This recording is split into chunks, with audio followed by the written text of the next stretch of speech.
All right, everybody. I'm Lee Levitt. I work in the Oliveira lab where I'm developing this platform that we call Pharmaconomics. If you're more interested in a biology story or just simply interested in more of the science, go to this YouTube video, Constellation Pharmacology, in the search for new drugs. It's on my channel. I have a link pop up so that you can click on that.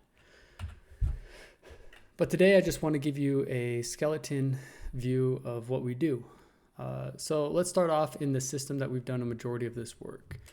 We have done a majority of this work in the dorsal root ganglion. The dorsal root ganglion is the sensation organ of the body.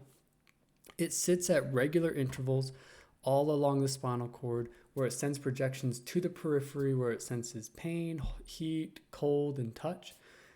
It then transmits these sensations back to the central nervous system where they're integrated and made sense of. Right here in this red box, let me just go ahead and turn on my laser pointer. This red box right here is indicating the actual dorsal root ganglion. That's where the cell bodies are.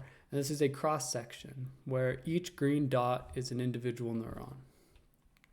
But gaining access to this three-dimensional structure is really difficult for scientists.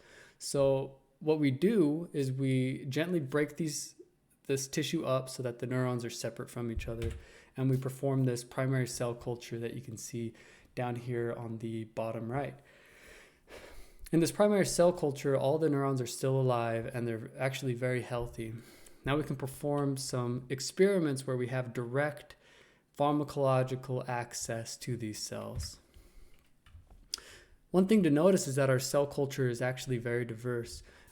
We see everything from small diameter cells, medium diameter cells, and large diameter cells in our cell cultures. We can also identify these cells with a genetic label and a structural label, which tell us what type of pain that these cells will sense. So here on the right, you can see neurons that are green. These are considered neurons that release a peptide when they're stimulated. This is thought to be a more intense type of pain.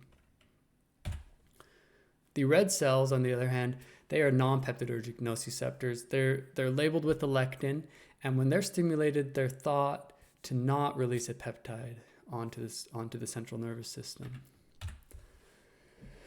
But we want to understand more interesting things, such as what is the constellation of ion channels and receptors on these cells. So these neurons have these things called ion channels. And for the purpose of this talk, these ion channels are simply switches that turn the neuron on or off. Here we have TRPV1.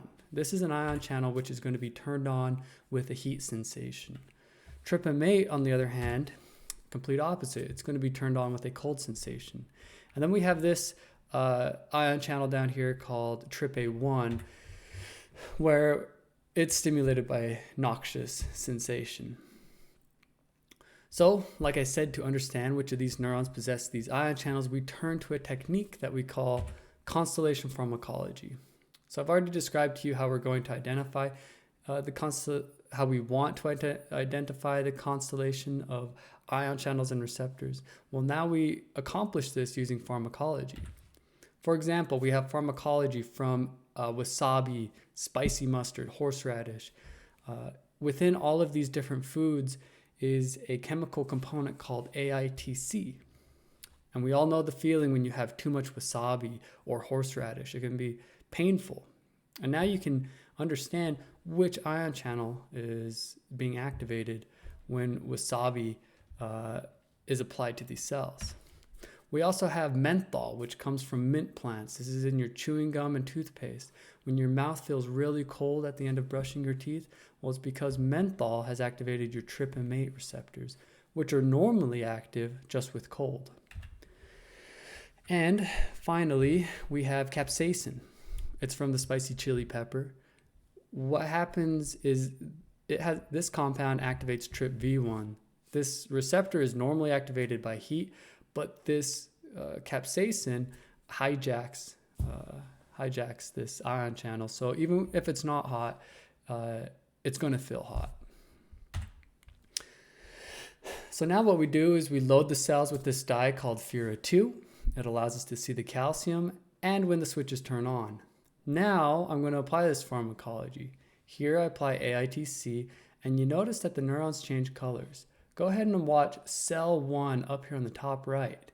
We're going to see when we apply menthol, it turns red, indicating to us that cell 1 has this ion channel tryptophan, whereas cell 2 has this ion channel tryptophan. And here when we apply capsaicin, we can see that only cell 3 responds. So this helps us now to identify the constellation of the ion channels and receptors. So sorry if I keep repeating that. I just want to make it clear what exactly constellation pharmacology actually is. What we do with this information is we form this facile cell type classification. Facile means that it's fake. We don't exactly know what the cells are classified as or what their modalities are. All we can do is look at the output of these experiments that I've described to you and form a cell type classification like we have here. Here we've classified the neurons into 1 of 16 different cell types, and we can classify every single neuron. What I showed you was only 3 neurons, but we're collecting data from thousands and thousands of neurons in a much larger field of view. So let's go ahead and take a pause there and review where we're at. We use constellation pharmacology, which is a combination of fluorescent imaging, calcium imaging, and pharmacology to identify to us a facile cell type classification. We automate these tasks using Cell Profiler and ProcPharm, where we utilize the researcher's input to our data analysis. Here you can see the researchers selecting the neurons that are green. He's clicking and identifying yes, no, yes, no. Here the researcher's trying to identify which responses were correct. We automate this with LSTMs and convolutional neural networks, and that really accelerates us into this facile cell type classification where we can get an immediate identification of a cell type within a few minutes. We now combine these two technologies, constellation pharmacology here on the left with single-cell transcriptomics on the right. I call this technique farming because with farming, we use pharmacology to actually guide our transcriptomic efforts. This is important because we keep the cells alive and we can understand which neuron matches with which cell type. And what we get is this big, complex, and interesting data set where we can actually answer what is my fake cell type classification, what's its definite cell type classification. We do this with 17,000 genes, and we can identify using diagnostic genes what is my actual modality of the neuron, what is the cell type classification for real, such as does it project to the skin or does it project to the muscle. We can also move into this really interesting field of molecular target identification. With molecular target identification, we can track a disease state and the targets that emerge during these disease states. So for example, we'll injure an animal on one side to induce a chronic pain. We'll take neurons from that region, compare it to an uninjured animal or an uninjured side, and that's going to indicate to us new gene targets that arise because of this chronic pain state. We can also identify drug target identification. Here we can take known and unknown compounds, apply it to our cells, pick up controls and tests, and immediately identify top candidate genes which identify the target of the compounds. We're having great success with this. I hope that you go and check out our biology video where I actually back this up with science. This is just a pitch to get you excited about what we're doing. Thank you so much for watching, and I hope you have a great day.